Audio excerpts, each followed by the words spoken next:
We talk a lot about superpowers these days, to a point where it might just have become another buzzword. In this episode, I mind blend with leadership coach Rodrigo Barreto to explore the 4 Stoic virtues: wisdom, courage, justice, and temperance. When practiced together, these might just be the modern day formula for the superpower for us to live and lead better. Turns out you don't have to be born with them. You just have to start asking yourself the right questions. Welcome to the show, Mind Blend. I'm your host, Karen Chong, and I'll be diving into the minds of incredible people, each an expert in their very own way. Together, we'll uncover insights and share ideas so you can be inspired and empowered to navigate your own unique journey in life. Ready to get curious and discover what's possible? Let's blend.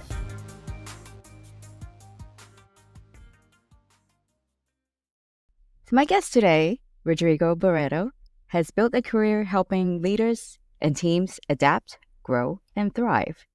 He has over 30 years of experience across industries from FMCG to energy, and he brings practical know-how and wisdom into his work. Hi, Rodrigo. Welcome to MindBlend. Hello, Karen. Hello. Very nice to be here with you. Well, thank you for being here. So before we started the recording, Rodrigo and I were chatting in the green room, and we were talking about just some of the upcoming work that he's doing around leadership workshop. Now, tell us a little bit more about your work in this field, how you got into it, how you got to where you are today. Yeah, Karen, thank you. I grew up in Rio, always wanted to be an actor or be in the arts, in the performing arts arena. Mm-hmm. And the Brazilian system is not as developed as other countries where I live in the UK now, like you, and you meet people who are McKinsey consultants, and you ask, what have you done for university? Modern languages and Latin. I'm thinking, how did you move from modern languages to do McKinsey work? Uh-huh. So it's not what you do that matters on the job you get afterwards. In Brazil, that's not the case. So I had to choose early on a career that was reputable in the Brazilian society, and I chose engineering. So believe engineering. I'm an engineer. Okay. I degree 6 years of my life doing engineering, and I'm taking that as a gift from the past versus I wasted my time. It was a gift. Okay. But I think since I graduated when I was 21 or so, in search for where I am now, which is working with people, working with leaders, talking about the human side of things. And I've been a consultant now for almost 20 years, the last 4.5 as a freelancer. So working independently with multiple associations and helping leaders still from big multinationals, big companies to be more joyful, more in the flow, and as a consequence, be more high performers. Then, Karen, I also from a personal side, trying to kind of discover myself more and more, I came across probably 3 years ago, Stoicism, which I had not heard about before 3.5 years ago. Actually, let me ask you this question to you, Karen. The word Stoicism comes to your mind. What associations you have with the word Stoicism, the philosophy of Stoicism? So it's funny because I also haven't come across Stoicism until fairly recently, I'd say within this year.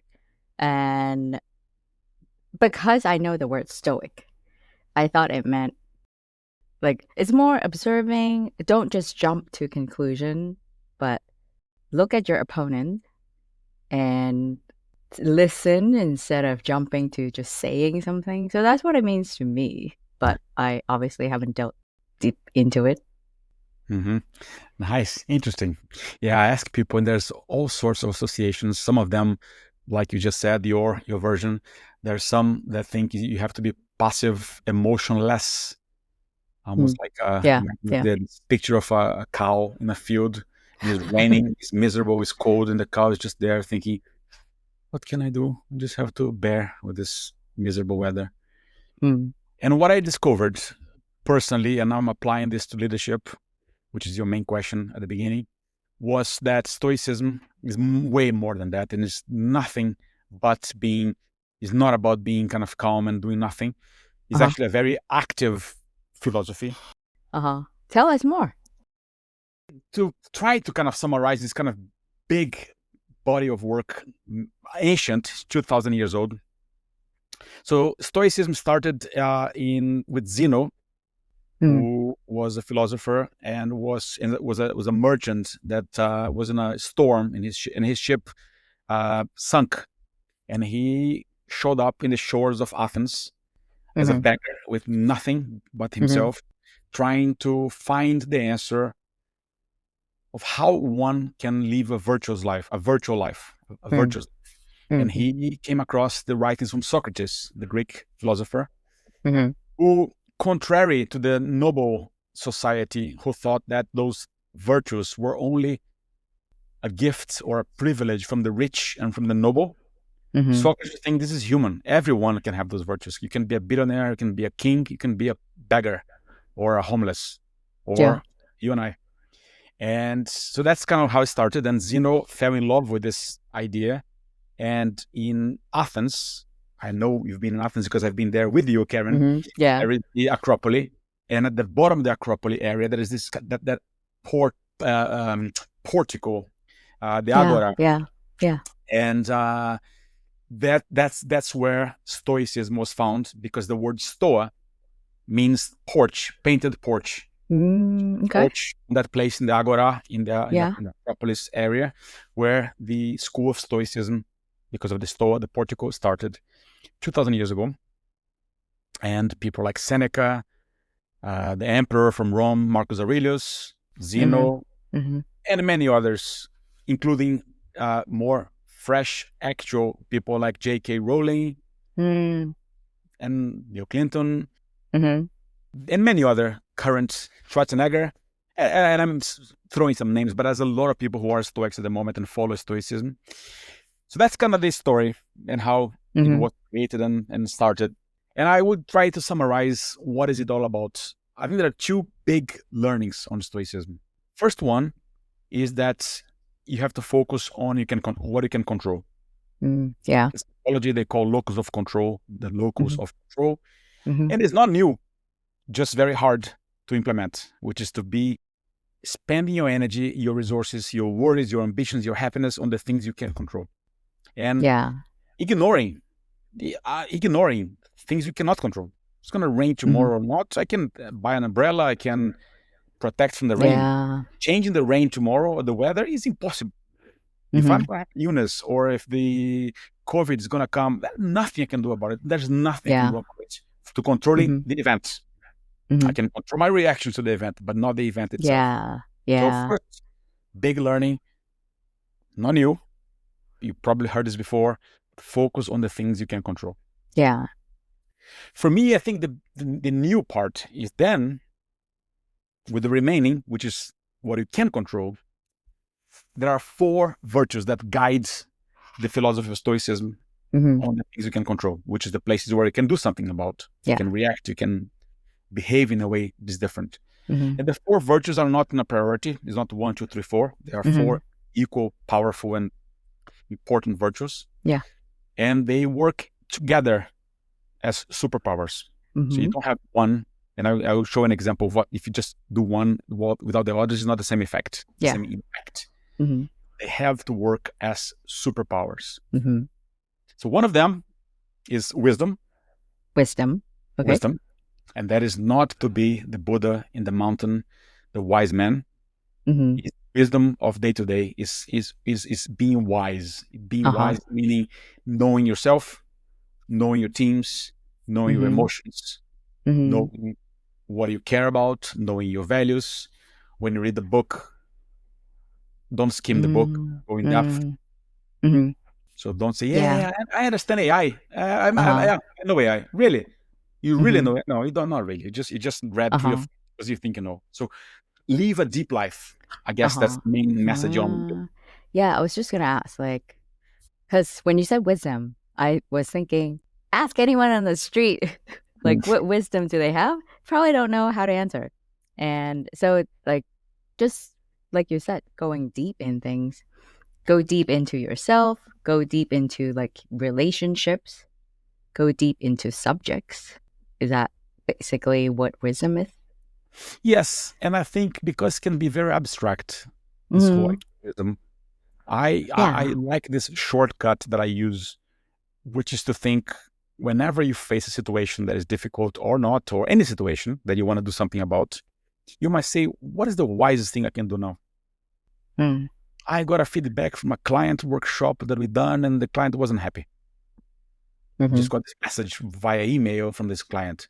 Yeah. What is the wisest thing to do at this moment? Is it Mm-hmm. replying upset? No. Is it not replying? No. Is it Mm-hmm. ignoring? No. Is Mm-hmm. it replying defensively? No. So even if it's just a Mm. pause to say, what would be the wisest next move? That is Yeah. already wisdom. It's not Mm-hmm. like, Mm-hmm. yes, I'm a MIT, a Harvard professor. That's not the wisdom you're talking about. It's just Mm. thought to say, what is the wisest thing I can do to myself? So instead of feeling blaming myself, is it wise to blame myself that was my mistake because the workshop didn't go well? That's not wise. Mm-hmm. What is it wise? Well, wise would be to understand more from the client why the workshop Yeah. didn't. I would ask Yeah. my colleagues what they felt. I would Mm.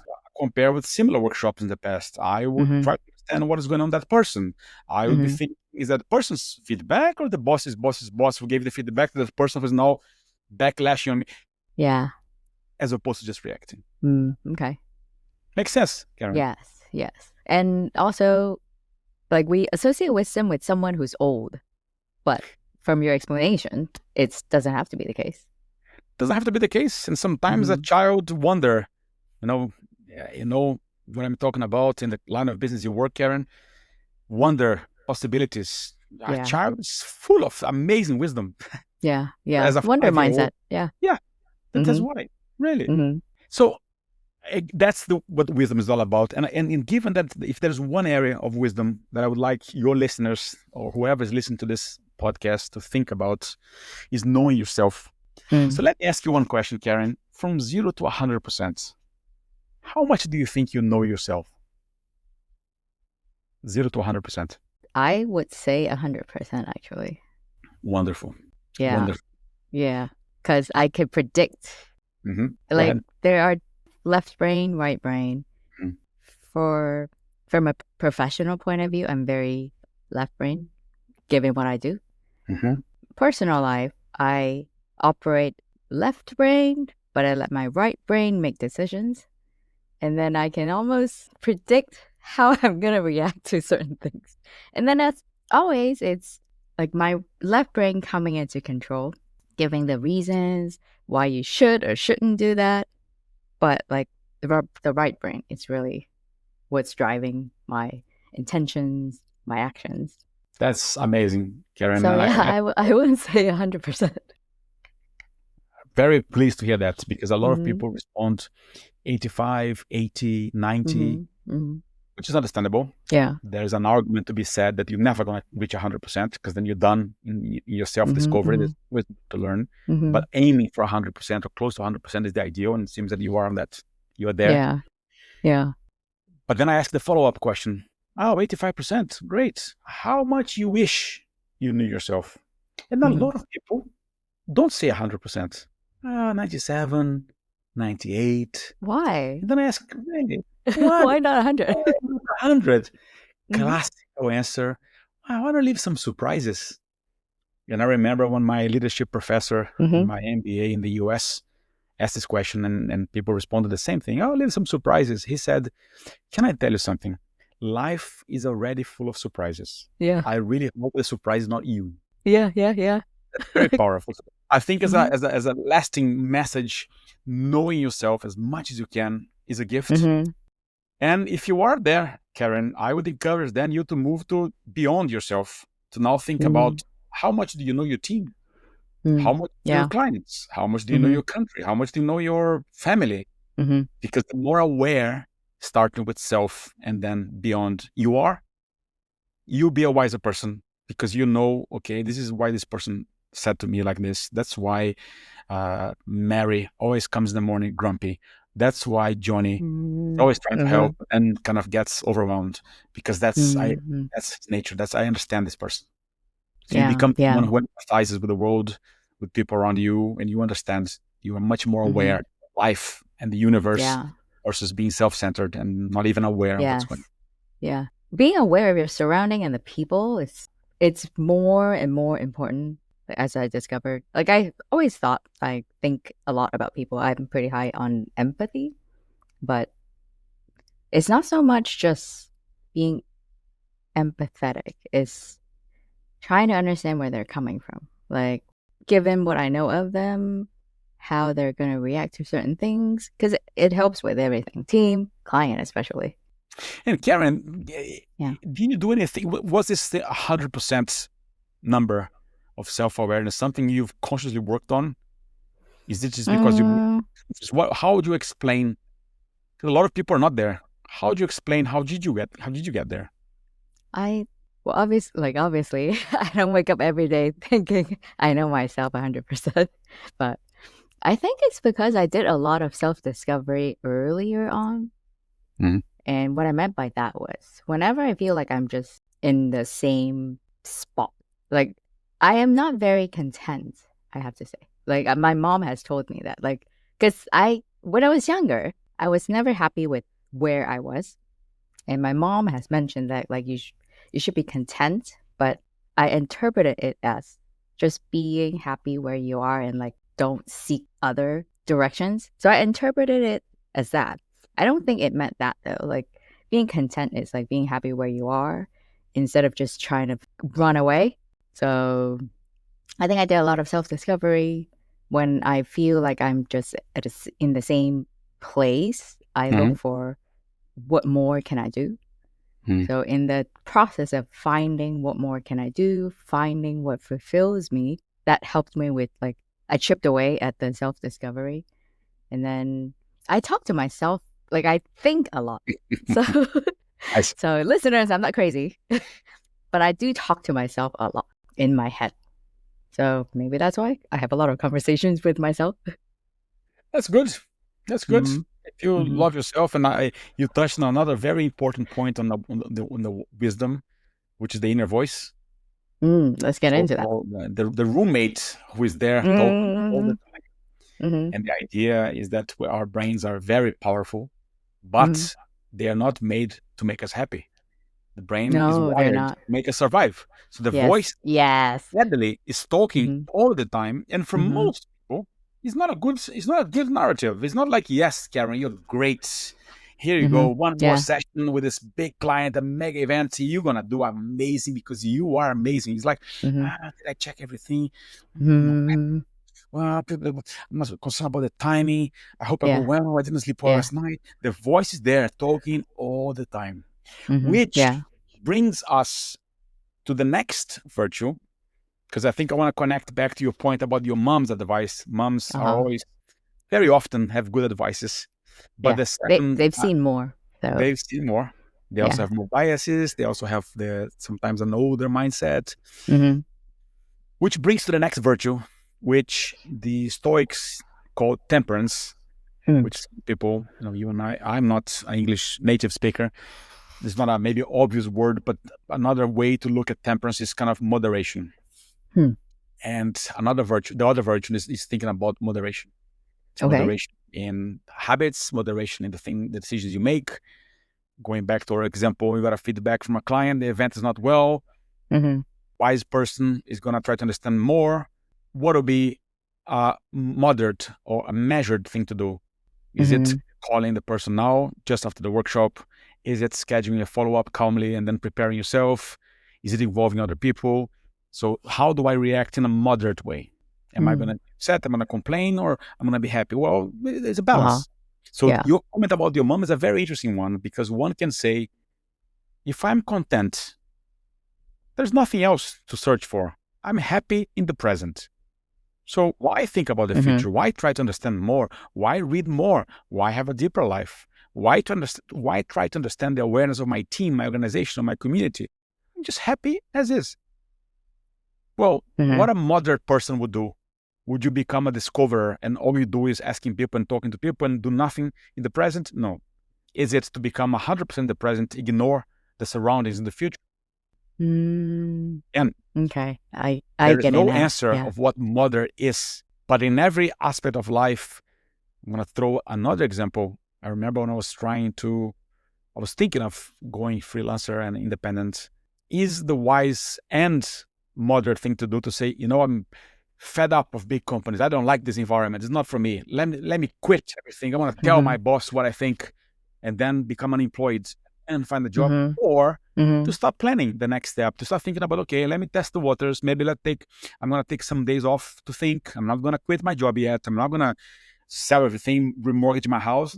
That's a bit radical. Well, people, that's moderate, but each person has their own compass. But the idea is to be someone with moderation. I want to lose weight. Do you just stop eating and cut alcohol, cut all sweets, cut all sugar, cut all carbs, and radical and lose 25 kilos in 4 weeks? Is that moderate? Probably not. Like, I'm sure all of us know that doesn't work. The faster you lose it, the faster you gain it back. I am not fit. I haven't worked out for 6 months. Am I going to sign up for an Ironman? That's a bit too much, is it? So maybe you start doing 5Ks, maybe do a sprint triathlon in 8 months, maybe hire a coach and go slowly. So that's about the moderation part. Yeah. Like, I encourage my friends around me. Like, I stress the importance of living the moment, but it doesn't mean spending every dime you have today. So, but definitely enjoy the present, prioritize the present.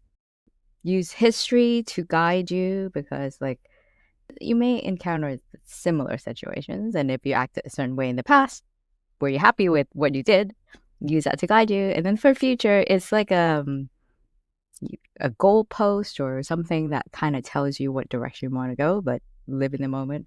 But I find it hard for people to, because they always think, oh, live in the moment, forget my job, just like pick up my bags and go somewhere, like travel for like 10 years or something. No, that's not what I mean. But I find it hard to explain to people how living in the moment really is, and you said it perfectly, moderate. Yeah, which again is very, very subjective. What moderate means, and means different people for different means different things to different people.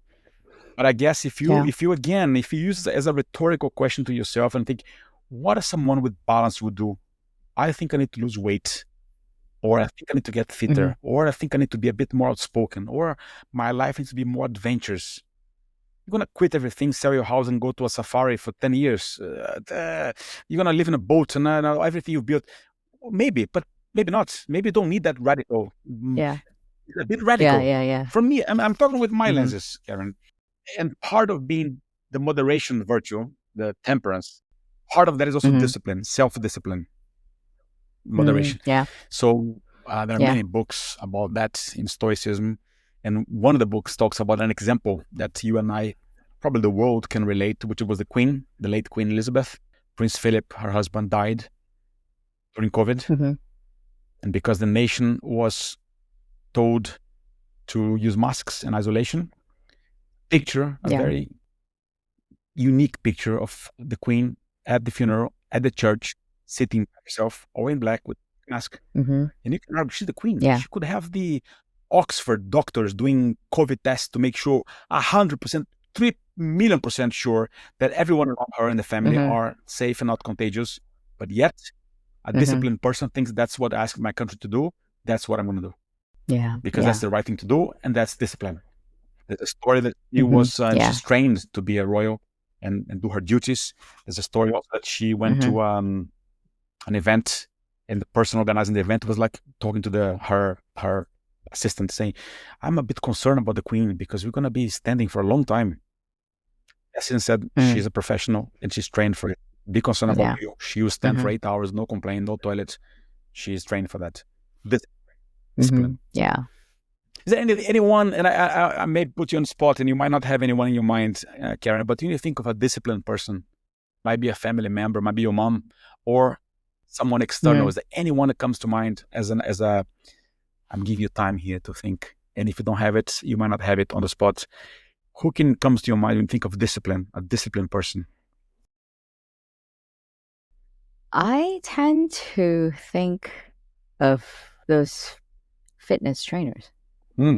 Like, there are a few that I follow their program, but as I'm saying this, we only see their fitness aspect, like the fitness side of them. But yeah, like Yeah, good. fitness coaches. Because everyone wants to just sit back and watch TV and not do anything and eat some junk food. Maybe not Yeah, all, but like the indulgence. Nobody specific I can think of. Yeah. I think fitness, sportsmen are very good ideas, very good Mm-hmm. examples of discipline. And that Mm-hmm. reminded me of a quote that I love about discipline, which is easy choices, hard life. Mm-hmm. Mm. Hard choices, Yeah. easy life. Yeah. When I Yeah. have the easy choices, I want to eat the ice cream because I want the ice cream. I want to not go to the gym and watch Netflix and eat and Mm-hmm. have a Yeah. wine. Yeah. Yeah. That's the easy choice.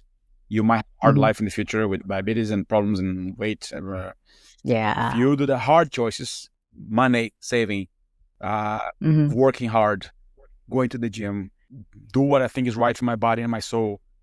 If you do that well, Yeah. down the line, you're going to have an easy life.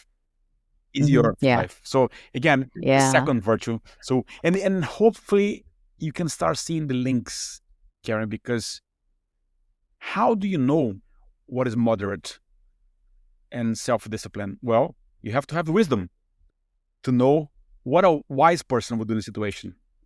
Yeah. So now you Yeah. start seeing the connection between wisdom and Yes. temperance. Yeah. Like um this just came to mind because this happens all the time. It not so much to me anymore, it used to, is knowing when you should stop eating. If I eat one more of this, I'm gonna be so sick afterwards. Then don't. Yeah, so that example shows that you Yeah. have to have the Mm-hmm. knowledge either of past Yeah. experiences or because you read books and Yeah. doctors you follow and trainers you follow that the Mm-hmm. portion is to be X, not X plus X, Yeah. Yeah. and Yeah. the temperance to be able to do that because you know Yeah. the wisdom is there. You need to the temperance to Mm-hmm. moderate Yeah. your Moderate. consumption Yeah. of whatever you Yes. indulge. Mm-hmm. Yeah. The next virtue, Karen, is justice, which is not the Hmm. court of law, tribunal Okay. law. It's about Mm-hmm. fairness. It's about Hmm. kindness. It's Mm-hmm. about doing the right thing, even when no one is looking. And Mm, again, I yeah. love these rhetorical questions to think about that virtue, like all the others, which is what is the right thing to do here? I'm in a meeting. Yes. I can see someone making a semi inappropriate joke with someone else in the Mm-hmm. meeting.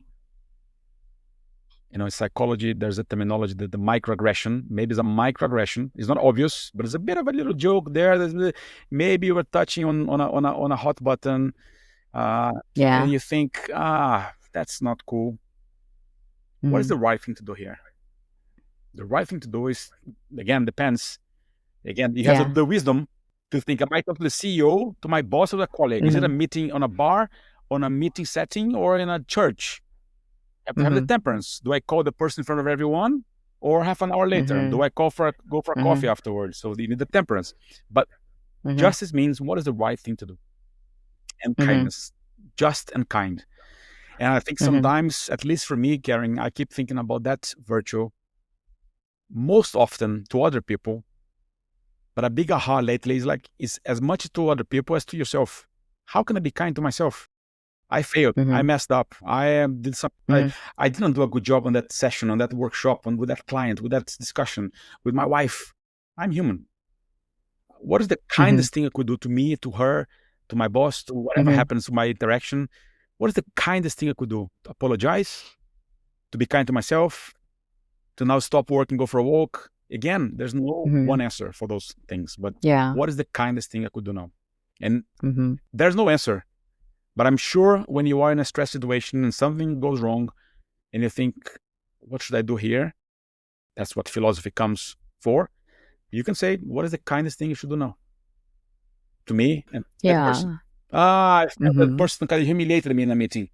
What is the kindest thing I could do? Well, I could Mm-hmm. compassion and assume the person not doing because of me is something's going on in her life, Mm-hmm. his life. Mm-hmm. What is the kindest thing that I could do is to kind of share my feelings with that Mm-hmm. person. What is the kindest thing I could do to me? To not take it seriously, to believe in my values. Uh-huh.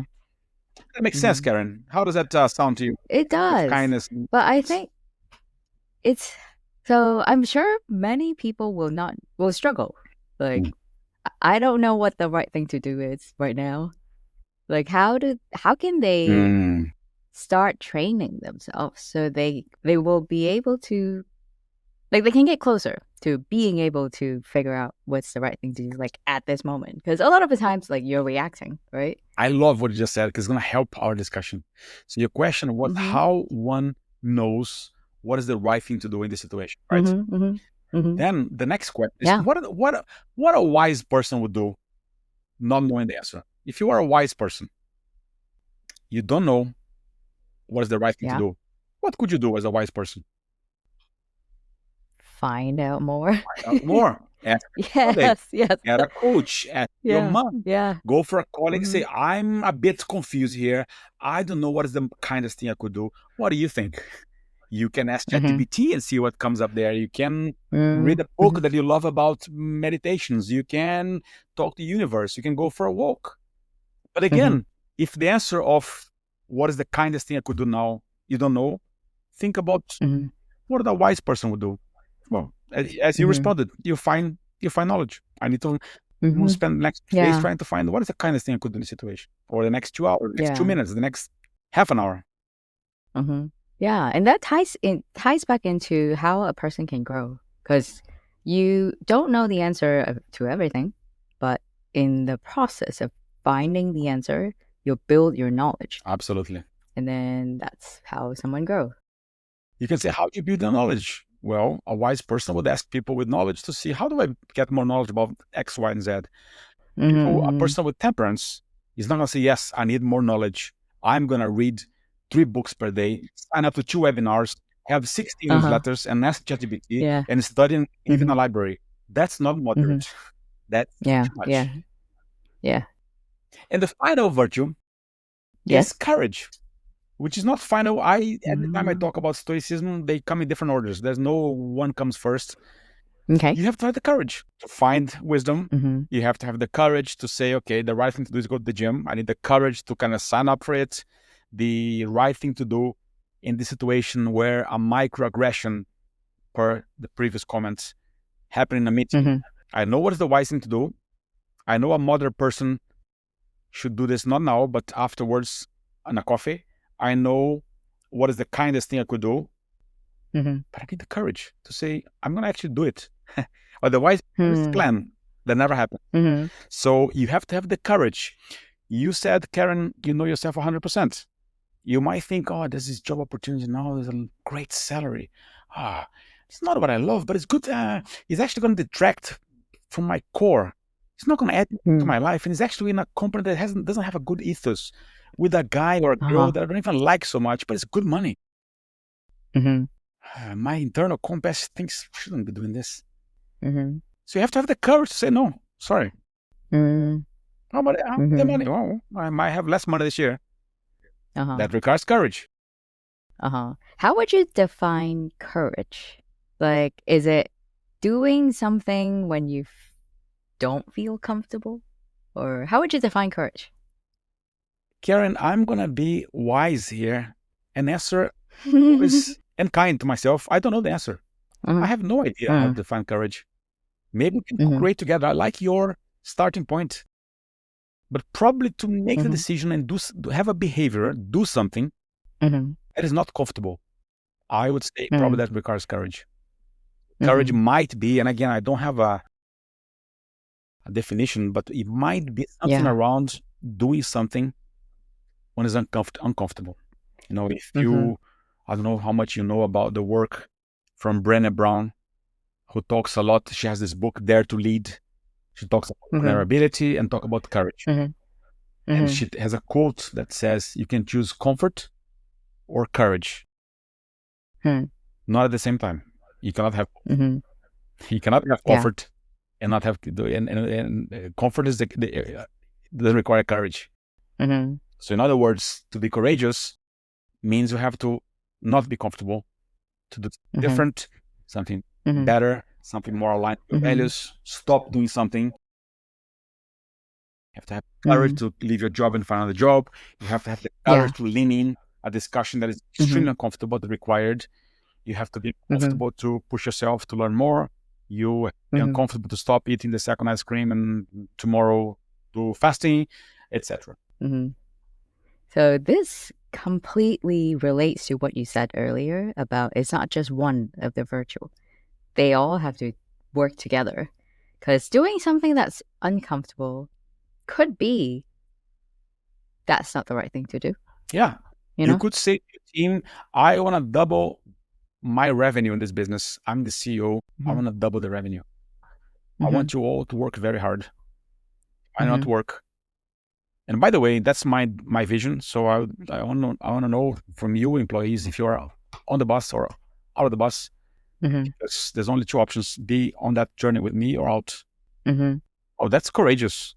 You're putting everyone on the spot. Yeah. Is that wise? Is that a wise thing to do? Are you gonna get the best out of people? Probably not. Is moderate to say double? Maybe it's 30%. Yeah. Is it moderate to say everyone needs to work double time?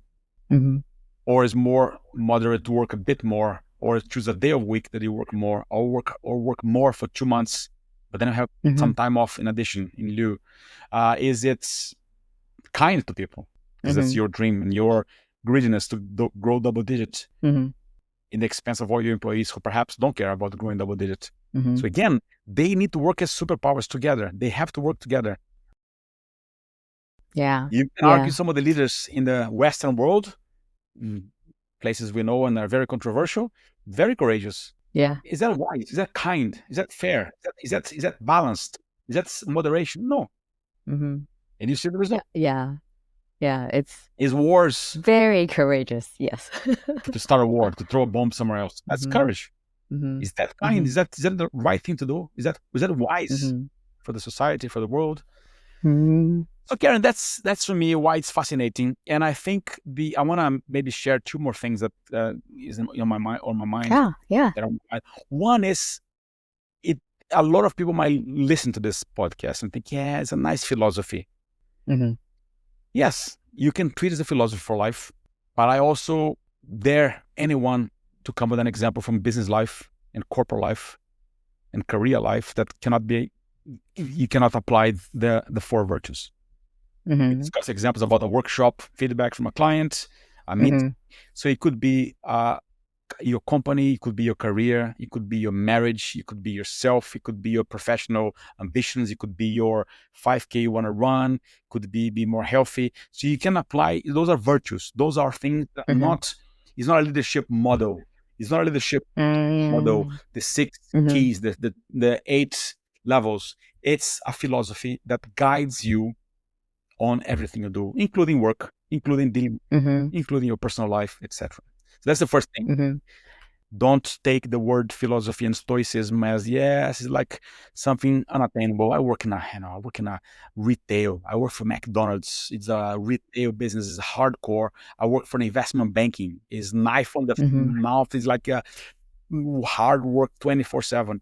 Yes, I can prove to you that if you apply stoicism to your investment banking life, you could be a better person, a better leader, and a happier, more joyful human being. And the second thing to say is that that doesn't finish. I don't think you said, yes, for the last 5 years, I've been practicing stoicism. I'm done. I'm graduated. I achieve enlightenment. I'm a stoic. You never stoic. It's a daily practice. That's a very good point. It's not. It's a journey that is a philosophy for life. Some people choose Buddhism. Some people choose whatever else, gardening or following the universe or quantum physics. All the above. This is one way to look at life and navigate your life until you die, or even beyond death. Who knows what happens beyond death? But even that thought about beyond death could be applied with stoicism. And philosophy. So I love it, Karen. I love it, and I encourage everyone to take a look if you are interested. Yeah, I'm sure there's so many books. Well, it's been around for 2,000 years, so I'm sure there's countless number of books around Stoicism. But I think it's really useful to kind of cast a new lens on Stoicism, especially in our world today, because we're more and more connected. So we interact with people who we wouldn't be interacting with, like say 30 years ago. And it's important for us to live life just thinking more holistically, I think. Holistically about ourselves, about the world, about the impact we have on the world and the others, the ones near us, anyone who we interact with. So I'm really glad that we have this conversation today. Yeah, that makes this even more important because if you could argue, if you were, say, well, in 40 years ago, if you were in Okinawa or in Ikaria in Greece, one of the blue zones, two of the blue zones, and there are many, few others, you maybe don't need Stoicism because you eat from the plants from the garden and organic things. You get relaxed. Yeah. People help each other in community. You are calm. You are in the sea, in the earth. You don't have so many stressors from the outside. Mm-hmm. Don't maybe need any philosophy. You're just enjoying the day to day. You're the present by definition. Mm-hmm. I just have a new kitten. Well, a kitten is new because the kitten, but new to me as well. And it's behaving natural. There's no, I'm gonna stress about my next meal. But I think the point you made, Karen, that we are in this crazy life full of stimulus from the outside, full of mental diets that are not healthy. Yeah. That there's a toll to pay. And I think that's why I'm so happy to be following Stoicism, helping anyone who wants to be on that journey as well. Because I think it could be just the right antidote for all this craziness. Is a way, is a quality of life that helps you to kind of step back and think, okay, there's a big problem happening, or I got laid off, or my money is not my mortgage. Okay, what is the wise thing to do? Is that me sell everything? No. Is it I'm gonna stop my job? And what is the wise person would do? What is the kindest thing I could do to myself and think about myself, or my wife and my family or my kids? What is the moderate thing I could do to start earning more money, or doing more of that or less of that, etc. So I think it's the right moment. Yeah. Yes. Especially now. All right. Let's do something different. I like to finish my episodes with rapid fire questions. All right. Right. What's your morning routine like? I try to free up the morning and don't look at emails or phone for the first half an hour. And almost like win the day in the morning, win the morning. There's a quote that says, win the morning, win the day. However, Karen, plan that not always work, but that's my attempt. That's my yeah. At least you try. I try. First half an hour clean. Okay. Otherwise, it's swallowed by the thinking, the thoughts, the upcoming. Yeah. And then you start the day with the wrong foot already. Yeah. You get sucked into replying something, and then you didn't get to do the other things. And I follow. If you listeners or you would like to acquire, there is a very famous guy in the U.S. who writes about Stoicism and makes it very digestible, very day to day, called Ryan Holiday. Has many books, all great, and he has one with a daily Stoic. Oh, okay. For every single day of the year. So part of this half an hour morning routine is to read the daily Stoic and make some quotes or annotations and a little bit of a diary of what does it mean to me, that daily Stoic for the day. And every single day of the year, there's a passage from Seneca, from Marcus Aurelius, and his interpretation of that quote. That's nice. That's temperate. Just a little bit a day. All right. Do you have a favorite Stoic quote that leaders should remember? Oh, no, you caught me. Can I think a little bit about that, Karen? I need to think about it. I don't have one of what there's so. Sure. No problem.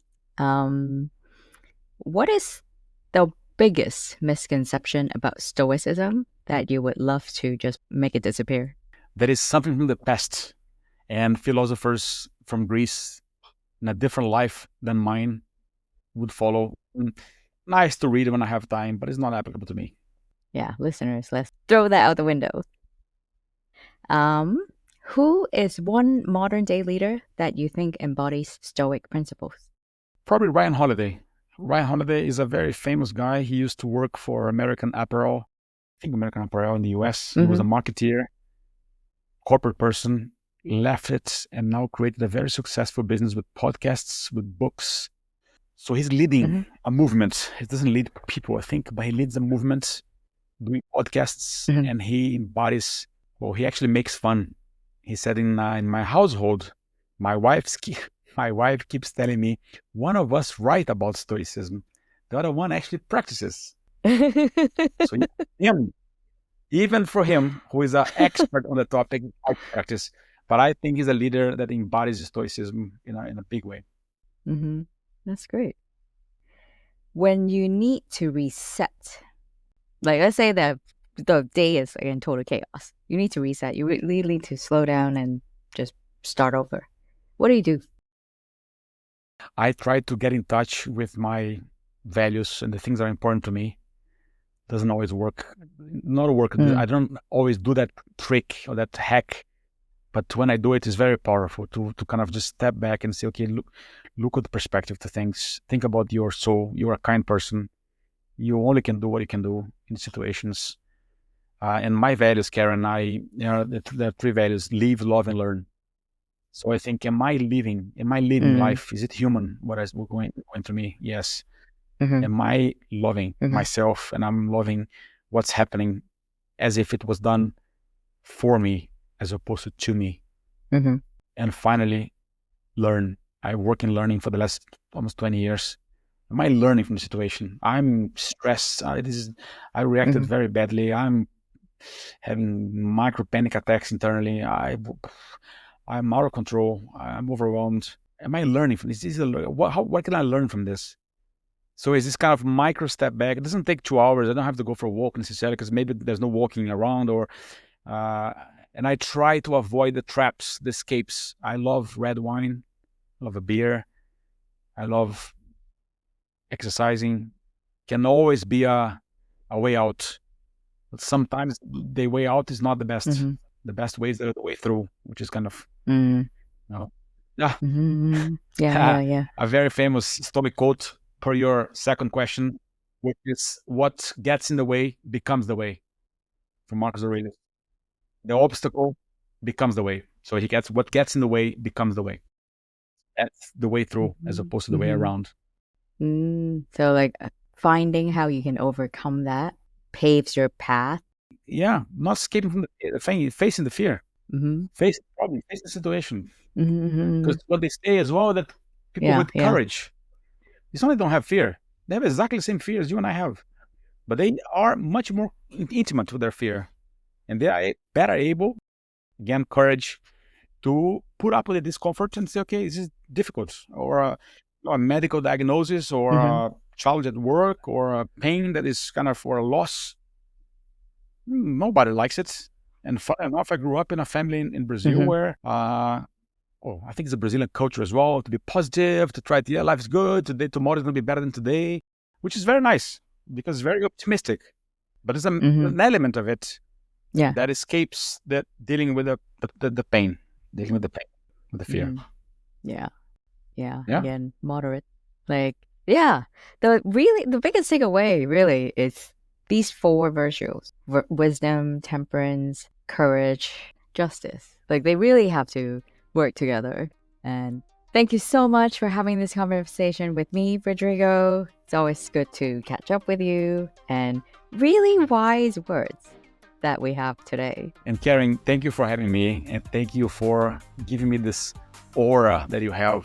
Aww. And those who cannot see you live now, the smile and the tranquility, you kind of give this kind of vibes to me that I think, sometimes I'm going to use that voice when I'm thinking, I'm stressed. Okay, then calm, kind of a gentle voice. I love. So thank you very much for having me and for being you and doing this great work with the Mind Blend, the podcast. This is wonderful. Thank you. Thanks for listening to this episode of Mind Blend. If you enjoyed the conversation, don't forget to follow and share it with anyone who needs to hear it. And let's keep the conversation going. Connect with me on LinkedIn or leave me a comment. Until next time, stay curious, keep exploring, and let's continue to blend our minds and discover what's possible.